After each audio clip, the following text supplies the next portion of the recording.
নকৰিব সমাজ বিভাজন নকৰিব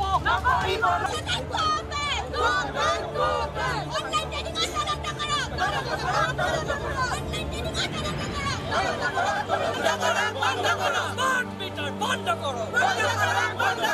অনলাইন ট্ৰেনিং তদন্ত কৰো অনলাইন ট্ৰেনিং তদন্ত কৰো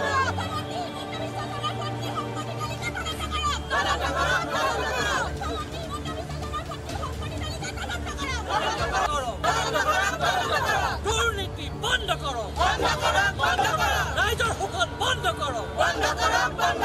ৰাইজৰ শোষণ বন্ধ কৰো স্মাৰ্ট মিটাৰ উঠাই লও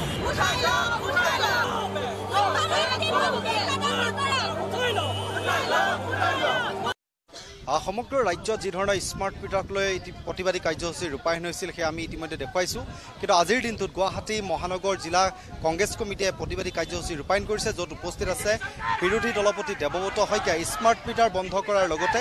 অনলাইন ট্ৰেডিঙৰ আচলতে বিৰোধিতা কৰিছে অনলাইন ট্ৰেডিঙৰ তদন্ত হ'ব লাগে এনেধৰণৰ বিভিন্ন শ্লোগান আৰু হাতে হাতে যিবোৰ প্লে কাৰ্ড আছে আমি প্লে কাৰ্ডসমূহ দেখাবলৈ চেষ্টা কৰিম যিখিনি হাতে হাতে প্লে কাৰ্ড আছে তেওঁলোকে এই হাতে হাতে প্লে কাৰ্ড লৈ তেওঁলোকে ইতিমধ্যে মুখ্যমন্ত্ৰী হিমন্ত বিশ্ব শৰ্মাক তীব্ৰ সমালোচনা কৰাৰ লগতে তেওঁলোকে এই যিসমূহ তেওঁলোকৰ প্লে কাৰ্ডৰ শ্লোগান আৰু শ্লোগানৰ তেওঁলোকে তদন্তৰ দাবী বিচাৰিছে আৰু এনেধৰণে ইতিমধ্যে প্ৰতিবাদী কাৰ্যসূচী ৰূপায়ণ কৰা দৃশ্য আমি ৰাজীৱ ভৱনত ইতিমধ্যে দৃশ্য দেখুৱাইছোঁ আৰু এই মুহূৰ্তত কৈছোঁ যে যি স্মাৰ্ট মিটাৰ যি লুণ্ঠন চলোৱাৰ অভিযোগ উত্থাপন হৈছিল সমগ্ৰ ৰাজ্যত ইতিমধ্যে ইয়াৰ বিৰুদ্ধে এক প্ৰতিবাদী কাৰ্যসূচী ৰূপায়ণ হৈ আছিল আৰু দেখা গৈছিল যে ইলেক্ট্ৰিচিটি কনজিউমাৰ্ছ এছ'চিয়েশ্যনেও তাৰ বিৰুদ্ধে প্ৰতিবাদ সাব্যস্ত কৰিছিল আৰু প্ৰতিবাদ কৰি তেওঁলোকে ইতিমধ্যে গোটেই যি বিদ্যুৎ খণ্ডটো আচলতে ব্যক্তিগতকৰণ কৰাৰ প্ৰক্ৰিয়া আচলতে আৰম্ভ কৰিছে বুলি তেওঁলোকে সমালোচনা কৰিছিল আৰু এই মুহূৰ্তত আমি কৈছোঁ যে বিৰোধী দলপতিগৰাকী আছে তেওঁ আচলতে পোনপোনে তেওঁ ভাষ্য শুনাবলৈ চেষ্টা কৰিম নাকত তেল দি হৈ আছে যিহেতু তেওঁলোকৰ মাষ্টাৰবিলাক আজিকালি দুৰ্নীতি নহয় ৰাজনীতি তেওঁলোকৰ ৰাজনীতিক নেতাসকলে তেওঁলোকক ক'লে মানে তেওঁলোকে কাণ মূৰ লৰাই নহ'লে তেওঁলোকে প্ৰভুভক্ত কুকুৰৰ নিচিনাকৈ শুই আছে সেইটো অফিচত ৰাজহুৱা ধন ব্যয় কৰি চৰকাৰী আমাৰ কৰ কাটলৰ পইচা লৈ তেওঁলোকে ইয়াতে দৰমহা খাই আছে সেইটো অফিচ ভাড়াত আছে কিন্তু তেওঁলোকে অসমৰ জনগণৰ যেতিয়া পইচা লুণ্ঠন হৈছে তেওঁলোকৰ এনেকুৱা তেওঁলোকৰ লেগাম লাগিছে তেওঁলোকে স্বতন্ত্ৰভাৱে এটা এনকুৱাৰীৰ কাৰণে এখন কাগজ দিবলৈ তেওঁলোকৰ সৎসাহস হোৱা নাই সেই গতিকে আমি গুৱাহাটী উচ্চ ন্যায়ালয়ৰ ন্যায়াধীশৰ যোগেদি মনিটৰ কৰা এটা তদন্ত দিব কৈছোঁ ইয়াৰ পূৰ্বেও আপোনালোকে জানে আজমল ডাঙৰীয়াক নিৰ্বাচনৰ পূৰ্বে বিদেশী মানে কিবা জেহাদীবিলাকৰ পইচা আনিছে আৰু আজমল ফাউণ্ডেশ্যনে টকা লগাইছে মই সেই গতিকে তদন্ত কৰিম বুলি মুখ্যমন্ত্ৰী মহোদয়ে আতাহ ফালিছিলে কিন্তু এতিয়া সেই তদন্ত কি হ'ল মুখ্যমন্ত্ৰীৰ লগত তেওঁ অনবৰত লগেই পাই থাকে সেই গতিকে এই অসম চৰকাৰৰ যিবিলাক মুখ্যমন্ত্ৰীৰ মুখৰ কথা এই কথাখিনি বিশ্বাস কৰিব নোৱাৰি তেখেতেতো অলপতে মোৰ কথাও কৈছে যে মই সোণাপুৰৰ উচ্ছেদৰ বিৰোধিতা কৰিছোঁ মই উচ্ছেদৰ বিৰোধিতা কৰা নাই মই ভাৰতীয় সংবিধানৰ আৰ্টিকল 14 য'ত আমাৰ লিখা আছে যে আইনৰ চকুত সকলো সমান আৰ্টিকল 15ত লিখা আছে যে ধৰ্ম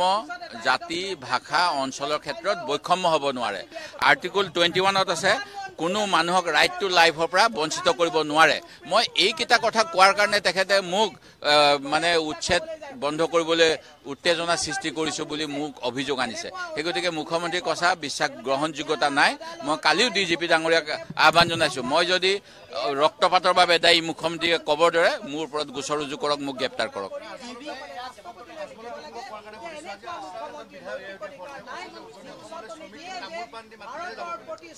মই এই বিষয়ত মন্তব্য নিদিওঁ মানে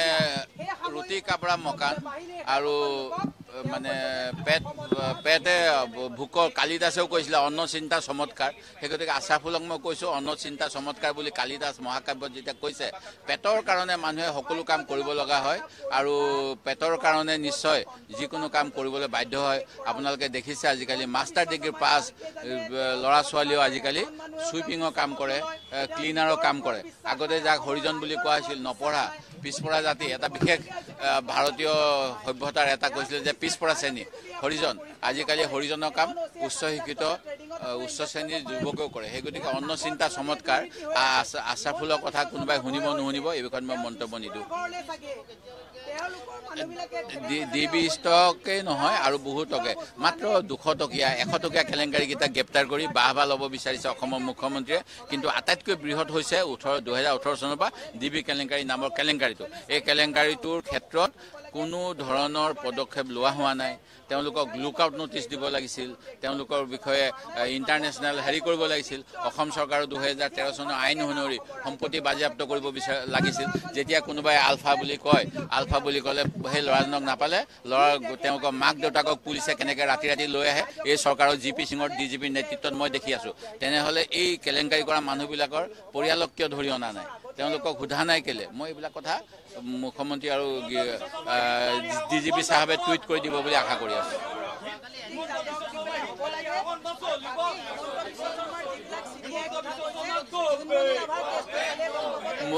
এই মানে মুখ্যমন্ত্ৰীয়ে নিজৰ গাত বহুত গৰম পৰি গৈছে গৰমটো ঠাণ্ডা কৰিবলৈ তেওঁ যেনেকৈ কোনোবাই সাঁতুৰিবলৈ যায় তেনেকৈ তদন্ত কৰি পেলাই তেওঁ ঠাণ্ডা ল'ব বিচাৰিছে প্ৰকৃততে মুখ্যমন্ত্ৰী আজি কেইদিনমান পূৰ্বে বিভিন্ন থানাৰ OC সকলক আপোনালোকে খবৰ ল'ব এই গুৱাহাটীলৈ মাতি আনিছিলে SP সকলক মাতি আনিছিলে DC সকলক মাতি আনিছিলে তাত তেওঁলোকে কি কৈছিল সেই কথাখিনিও কওক তেওঁলোকক কি জানি কৈ পঠাইছিলে কাপোৰ খুলি চাবি বুলি অসমীয়া ল'ৰা ছোৱালীবিলাকক তেওঁৰ অকণমান দুখ লাগি আছে কাৰণ তেওঁ এটা চাৰ্কুলাৰ দিছিল যে অসমৰ চাকৰিৰ কাৰণে PRC নালাগে যেতিয়া অসমৰ ৰাইজে আমি প্ৰতিবাদ কৰিলোঁ তেতিয়া সেই চাৰ্কুলাৰ তেওঁ উইড্ৰ কৰিব লগা হ'ল অৰ্থাৎ বহিৰাগতক চাকৰি দিয়াৰ যিটো স্কিম বনাইছিলে বিজেপিয়ে তাৰ বিৰুদ্ধে অসমৰ জনগণে প্ৰতিবাদ কৰিলে কিজানি সেই দুখতে অসমীয়া ল'ৰা ছোৱালীক পুতক তুলিব তেওঁলোকে গাৰ কাপোৰ খোলাইছে মই ক'ব নোৱাৰোঁ সেই গতিকে তেওঁ যিহেতু ইয়াতে SP DC কনফাৰেন্স পাতিছিলে আৰু থানাৰ OC বিলাকক মাতি আনিছিলে এই ADRE এক্সামৰ আগে আগে নিশ্চিতভাৱে আগন্তুক এটা গুৰুত্বপূৰ্ণ চৰকাৰী ব্যৱস্থাৰ বিষয়ে আলোচনা কৰিবলৈ মাতিছিলে তেওঁ নিশ্চয় শাক ভাত খাবলৈ মতা নাছিল সেই তাতে এনেকুৱা গোপন নিৰ্দেশ নিছিল নেকি সেই কথাটো চাব লাগে ইতিমধ্যে কৈছে যে বহুতকেইটা প্ৰশ্ন তোমাতে উত্থাপন কৰিছে আৰু তেওঁলোকে মুখ্যমন্ত্ৰীগৰাকীৰ বিৰুদ্ধেও ইতিমধ্যে তীব্ৰ সমালোচনা মন্তব্য কৰিছে কিয়নো স্মাৰ্ট মিটাৰৰ প্ৰসংগত যে প্ৰতিবাদী কাৰ্যসূচী আমি দেখুৱাইছোঁ যে স্মাৰ্ট মিটাৰ যি কেলেংকাৰী বা স্মাৰ্ট মিটাৰৰ যি ধৰণৰ তদন্ত তেওঁলোকে ইতিমধ্যে দাবী কৰিছে আৰু এই মুহূৰ্তত আমি কৈছোঁ যে কেইবাগৰাকীও যিটো মীৰা বৰঠাকুৰ আছে কংগ্ৰেছৰ সভানেত্ৰী আৰু কংগ্ৰেছৰ সভানেত্ৰী মীৰা বৰঠাকুৰৰ কাষলৈ যাম আৰু তেওঁ ভাষ্য আমি শুনাবলৈ চেষ্টা কৰিম যে যিহেতু কৈছে যে স্মাৰ্ট মিটাৰ যিটো লুণ্ঠন বিশ্বাস নাই মুখ্যমন্ত্ৰীৰ নিজৰ ছাত্ৰ ছাত্ৰীৰ ওপৰত বিশ্বাস নাই মুখ্যমন্ত্ৰী অসমৰ ৰাইজৰ ওপৰত বিশ্বাস নাই আপুনি মই এগৰাকী মাতৃ হিচাপে কৈছোঁ মোৰ ছোৱালীজনী যদি পৰীক্ষা দিবলৈ যায় তাইক যদি গোটেই কাপোৰ কানিৰ তলত হাত চাত ভৰাই যদি চেক কৰে তাই পৰীক্ষা দিয়াৰ মানসিকতা থাকিবনে মুখ্যমন্ত্ৰীয়ে গৃহ বিভাগক কেনেকৈ তেওঁ বিশ্বাসত ল'ব মুখ্যমন্ত্ৰীৰ পত্নীয়ে গোটেই অসম লুটি চাফা কৰিছে মুখ্যমন্ত্ৰীৰ গৃহ বিভাগৰ দায়িত্বত থকা এজন OCয়ে অনলাইন ট্ৰেডিঙত 60 লাখ টকা দিছে গতিকে তেওঁ জানে যে মোৰ কোনো মানুহে মোক বিশ্বাসত নলয় নিজেই তেওঁ বিশ্বাসী দিব পৰা নাই সেইকাৰণে তেওঁ এই কামটো কৰিছে গৰিহণা দিছোঁ গতিকে মুখ্যমন্ত্ৰীক এটা কথা কৈছোঁ হাল এৰি খিয়াল খেদা বন্ধ কৰি উপদেশতকৈ আৰ্হি ভাল তেওঁ আমাক সুধিছে যে ট্ৰাইবেল বেল্ট ব্লক এইবিলাক উচ্ছেদ কৰিব লাগে নে নালাগে ৰিণিকী ভূঞাৰ মাজুলী মাটি উচ্ছেদ হ'ব লাগে নে নালাগে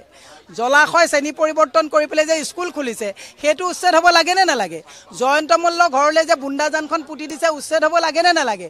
উপদেশতকৈ আৰ্হি ভাল নিজে খালে চব লীলা আৰু বেলেগে কৰিলে মিয়া আৰু কিলা এইটো অসমৰ ৰাইজে হ'বলৈ নিদিয়ে সোণাপুৰ উচ্ছেদৰ স্থলীলৈ গৈছিলে তেতিয়া দেখা গৈছিলে যে বহুকেইগৰাকী বিজেপিত নৱনিযুক্ত যিগৰাকী তেওঁলোকে নিজে নতুনকৈ যোগদান কৰিছিল আৰু তেওঁলোকে আপোনালোকক বাধা আৰোপ কৰিছিল হিমন্ত বিশ্ব শৰ্মাই আমাৰ বিৰোধী দলৰ দলপতি দেৱব্ৰত শইকীয়া ডাঙৰীয়ালৈ আঙুলিটো পঠাইছিলে কিন্তু হিমন্ত বিশ্ব শৰ্মাই এইটো কথা গম পোৱা নাই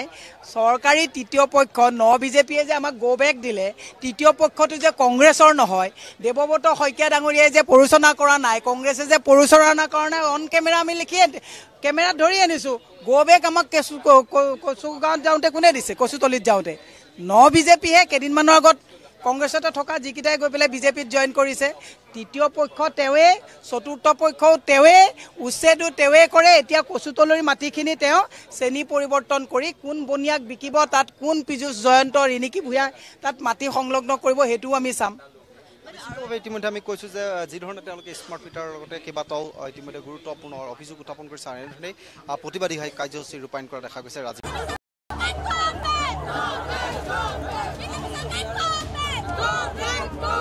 যিকোনো যোগাযোগ কৰক 709901